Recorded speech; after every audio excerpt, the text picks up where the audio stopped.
Muscle car campy fanatics, we've got the holy grail here. A 1962 421 Super Duty 4-speed Catalina. Unbelievable. Super duper rare. The car has a great race history. I just can't believe I have found this car, and we have the current owner with us. He's going to tell us about it too. Don't forget, hit that subscribe button because we feature cool cars like this all the time. Well, maybe not this cool because this thing is really unusual. So check it out. You know, only 179 Super Duty Lightweights were made by Pontiac in 1962. This car, aluminum hood, aluminum inner and outer fenders, aluminum bumper brackets. They really took a lot of weight, like 200 pounds out of this car. Now, when you think about it, it's really crazy because it still weighed about 3,800 pounds, but in the day, that was pretty good. The Mopars had a huge advantage because they were considered really mid-sized cars, weighing about 3,600 pounds. But the Pontiac, with its 405 horsepower Super Duty, was right in the thick of it. Look at this power plant. Dual quads. The manifolds, the exhaust manifolds, really are like a swept cast iron header. But other than the fact that it doesn't have a radio, you would never know that this was designed for racing. White headliner, tricolor seats. I mean, it's a true Pontiac through and through.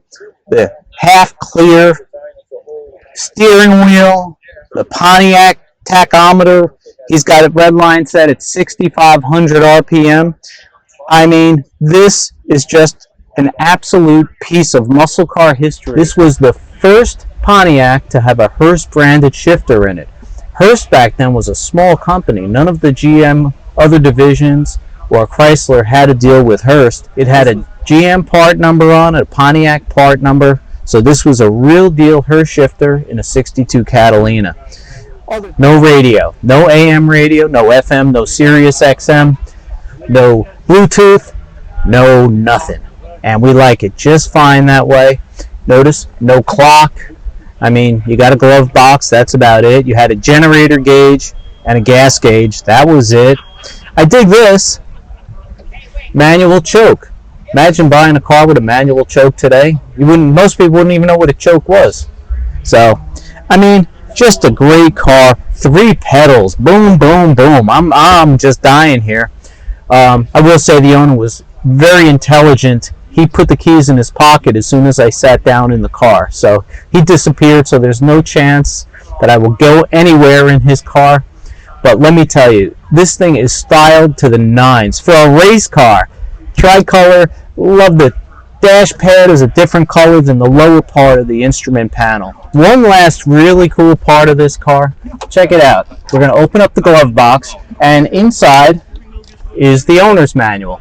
And because, you know, you didn't have power everything and 24 airbags, there's not really much in here. The whole thing is only 46 pages with covers.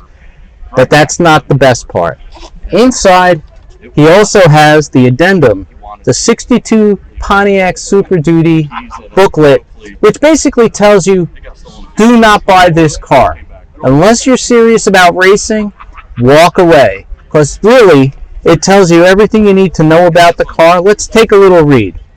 Super Duty Pontiacs are not intended for highway or general passenger car use, and they are not supplied by the Pontiac Motor Division for such purposes. The owner should recognize the following characteristics of the Super Duty engines, which makes them unsuitable for genuine passenger car use. And you go all the kind of cool stuff. The engine should always be kept at a minimum idle speed of 1,000 RPM or above to ensure adequate lubrication. That was, of course, not something people wanted. As part of the maximum performance tuning of these engines, the exhaust heat is blocked out by the intake manifold. This results in extremely unpleasant operation during extra long warm-up period. In fact, full warm-up is never obtained during cold weather operation. Engine noise is objectionable due to the large clearances required for expansion under maximum engine. I mean, I can go on here. This is like, it's almost like reading a dirty magazine for a car guy. I mean, everything I'm reading in here is just, it talks about piston and rod assembly and camshaft grinds and specifications, and oh my god, I think I'm going to faint. This this booklet, this car. Thank you so much, Henry, for letting us share this with our viewers. Amazing trunk. It's supposed to be the lightweight race car, yet, you know, it's got a full trunk mat, a jack, full-size spare. It's got my favorite thing here, the light that you can take off the deck lid and pull all the way up to the hood if you want. You've got this jacket, Ted Ware Pontiac. You've got an actual trophy,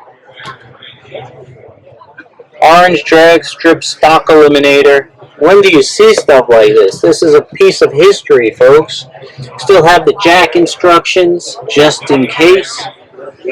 Unreal. Just forget it. We are in love. And we're here with Henry Hart, the owner of this magnificent piece of American automotive history. Henry, tell us about the car. Where was it originally from? This car was the only car that was delivered in the Boston zone of General Motors, Westboro, Massachusetts, of the 6-state area. So that's where the car comes from. Well, they do have a great racing scene up there to this day, but what dealership was it delivered to? Do you know? Yes, it was Ted Ware Pontiac in Westboro. Wow. Now, 405 horsepower with the Super Duty engine. Tell us a little bit about it. What can you tell us about these engines? What made them so spectacular? The whole engine was designed for this purpose, for race car. This is a factory-built race car. The engine is all forged internals, forged rods, aluminum piston, forged aluminum. Camshafts solid lifter, which was the only Pontiac that ever came with solid lifters. The Super Duties, 165 to 1 rocker ratio. Obviously, the intake manifold specific for this is the only car, with the exception of the 56, that they made a few of, with the 2 4-barrels. And the 2.4, what size are those carbs? They're 500 CFM. 500? And on this, now NASCAR, they made a NASCAR version of this, obviously with 1 4-barrel, and that I think was 550 or 600. Mm-hmm. And, now, one thing I said when I was talking about the engine earlier, these swept headers, it's like a cast iron header. It's not really a manifold per se. That is a beautiful design. I mean, yeah, they probably weighed a ton. They're heavy. But, I mean, I would imagine even going through like a long tube header, you wouldn't really pick up that much. And in Pontiac, if you look at the older manifolds on Pontiac, any other one, it's like very restricted. The problem is exhaust. Sure. So the engineers straighten that out with these cast iron headers. This is before the days of tube headers. Yeah. Before Hedman and those started doing things. Mm-hmm. And these are like awesome. I mean, unbelievable. They're heavy, but they're unbelievable the way they flow. And if you notice, they got a collector at the bottom with a 3-inch plate you remove for straight open exhaust. So you don't, when you race this car, the factory manifold, the only car that I know of, was designed to be straight header. Wow. So I think they changed that a couple years later. And when did they go? Didn't they go to an aluminum manifold for a short while? Right. And was that in, what year was that? I think they started with the cast iron with this, and then shortly thereafter, so let's make it an aluminum, which they did. And it worked in the drag race cars. Obviously you couldn't do it in NASCAR, they would melt. Right. Yeah. But this is a trip. There's so little. You have a generator, no power steering, single pop master cylinder. What size were the brakes? How did they stop these things? Well, and it was the normal brakes, standard brakes, typical. They got an 11-inch drum? I believe that's what 10, 11 inch, whatever the stock would have been. And you had the heavy duty package, which was the 8-lug wheels. Sure, absolutely. That was a better braking package. But the superior braking package was what this is. It's got basically the police package, commercial chassis, great big 15-inch drums, which required the 15-inch wheels, or pins on it. So I mean, they're the good brakes. Yeah. Before they had disc brakes. Sure. How long have you owned this car? I bought this car in 1979. Like I said, it comes from my hometown. I knew about it since I was a kid. I first saw it in '66. My buddy bought it, and it was, I'd been raced for 2 years, the locals got a hold of it, abused it, and then we don't need that anymore. The GTOs are out. Who cares about this? So that's how I bought it. And Pieces. it was in pieces. Yeah. I was going to say, what kind of shape? It was a basket case. A basket case. Man, do you ever just take it out and drive it around? Or Well, yeah, I do drive it. Okay. And when I drive it, I exercise. You exercise it properly. That's bravo. This is what we like to hear. Well, when you have more than one carburetor, you got to get the gas out of both. That's right. You're doing it for the benefit of the car. It's not for you. Oh no, it's for everything. And environmentally, it's sound. Yeah, and with 430 gears, they probably empty real fast. I put 5 gallons in it this morning to make sure I had enough to make it around here today.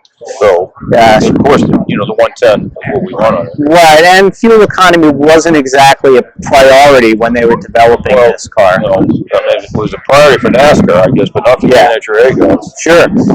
Are these mechanical linkage? Oh, yeah. Full mechanical, which is what you need. I mean, I'm just blown away. That's the fact. Everything you see here is the way it was delivered. Okay. So it's nothing that's been done to upgrade or change.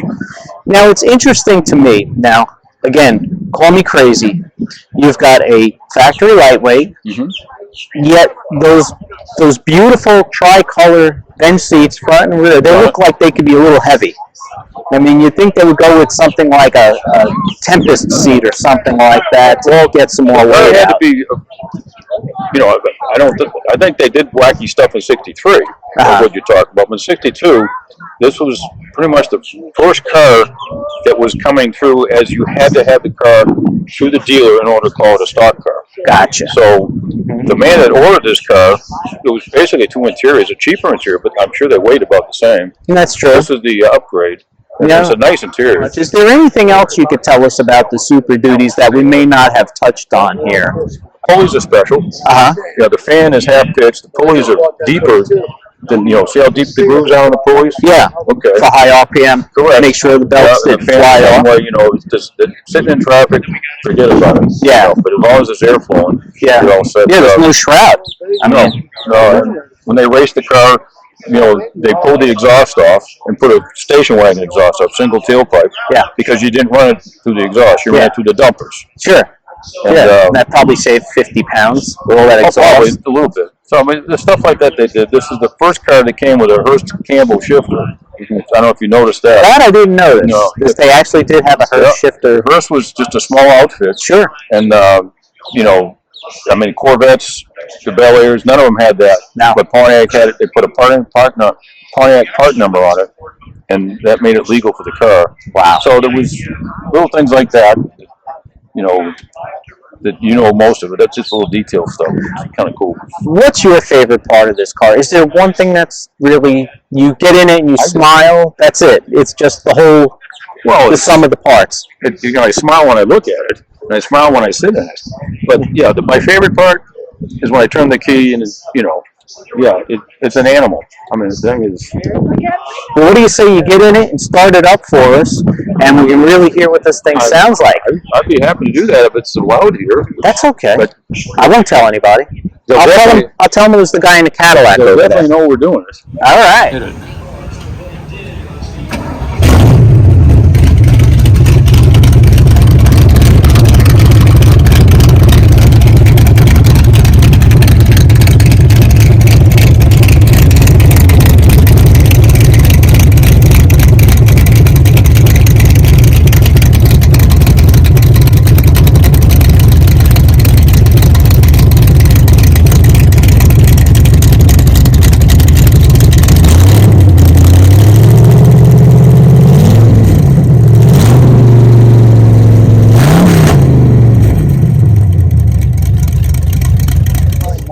All right, everybody, that's a wrap. Muscle Car Campy saying see you later. Don't forget, hit that subscribe button. They won't all be Super Duty Pontiacs, but I guarantee it'll all be great.